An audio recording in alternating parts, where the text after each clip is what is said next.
You're sitting across from someone and they cross their arms. A little voice speaks up in the back of your mind, closed off, defensive, hiding something. You have heard it 100 times and it feels like knowledge. It isn't. The real answer is far stranger. That person might be cold. They might have nowhere else to put their hands. And almost everything you believe about reading people was invented by people who were guessing. Start with the number you have definitely heard. 93% of communication is nonverbal. 7% is the words. It comes from a psychologist named Albert Mehrabian, who ran two small studies at UCLA in 1967. Here's what he actually did. He played single words to a handful of participants in different tones of voice. Words like maybe, words like dear. He wanted to know that when the tone and the word disagreed, which one people would believe. That is the entire experiment. One word at a time, with no context at all. Mehrabian has spent decades trying to correct the record. He has said plainly that his equation applies only to messages about feelings and attitudes, and only when the channels contradict each other.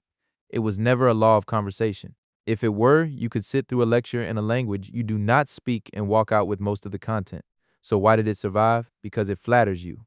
It says the truth is leaking out of everyone around you, constantly, in a channel most people cannot see, and it hints that you could learn to see it.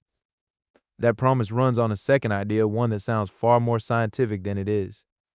In the 1960s, a researcher named Paul Ekman traveled to Papua New Guinea to study the four people who had almost no contact with the outside world. He showed them photographs of faces and told them short stories.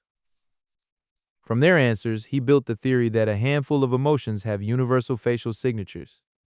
That work reshaped psychology.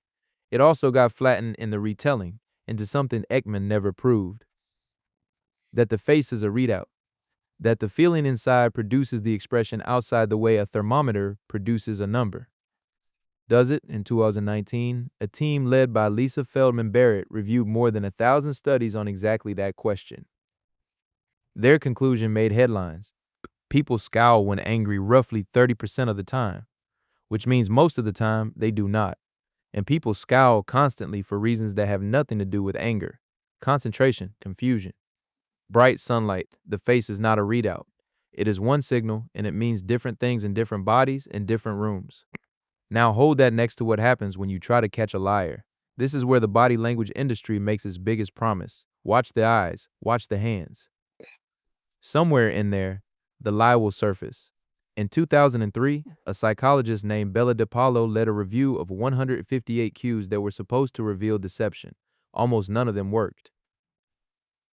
The ones that showed any signal at all were far too weak to use on one person in one conversation. Gaze aversion, the most famous cue of all, had essentially no relationship to lying.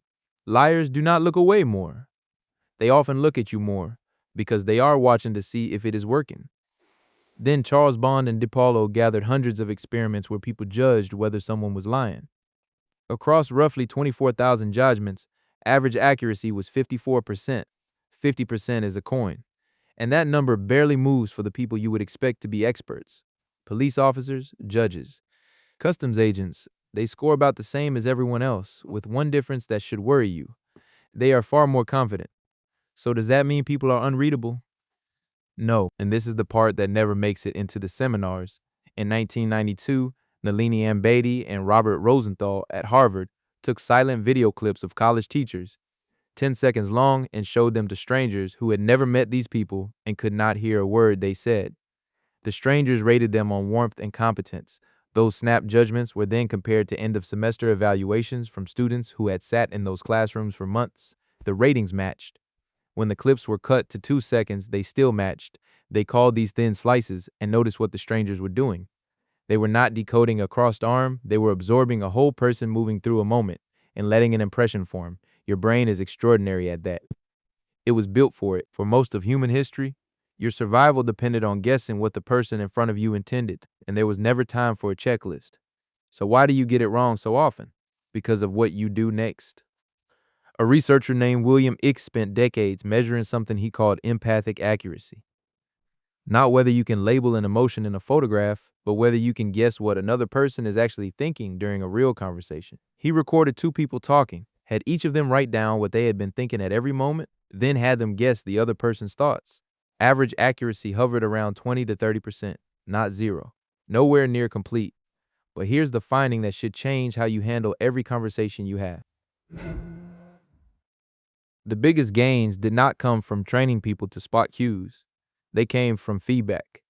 When people were shown what the other person had actually been thinking, their accuracy climbed. They were not learning a code, they were calibrating. That is the whole secret, and it is almost disappointingly plain. You do not read people by watching harder. You read people by testing your guesses and finding out when you're wrong. Which means the most powerful tool for understanding another human being is not a gesture dictionary. It is a question. Someone goes quiet in a meeting. The body language reading says withdrawn, disengaged, unhappy. The calibrated reading says you notice something and you do not yet know what it is, so you ask. And they tell you they were doing math in their head, or that their kid is sick, or that yes, they hated the decision.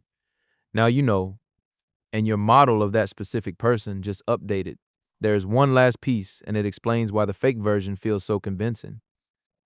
In 1999, Tanya Chartrand and John Barg showed that when two people interact, they unconsciously begin copying each other. Posture, rhythm, small movements. Neither one notices, and the more mirroring there was, the more they liked each other. So the connection is real, but look at the direction. Mirroring is a product of rapport, not a lever that creates it. When you deliberately copy someone's posture because a video told you to, you're performing the output of a process you never started. People rarely notice what is off, they just feel it. That is the quiet cost of the whole project. It turns the person in front of you into a puzzle instead of a mind. It makes you watchful instead of curious. It hands you certainty exactly where you needed humility. So trust the first impression because it carries real signal. Then refuse to freeze it.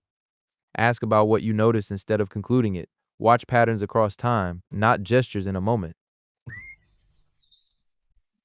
And when you turn out to be wrong, let it land because that is the only thing ever shown to make anyone better at this. Which brings you back to the room and the person across from you and the arms. They are still crossed. You still do not know why. But the not knowing was never the failure. The not knowing is where reading someone actually begins.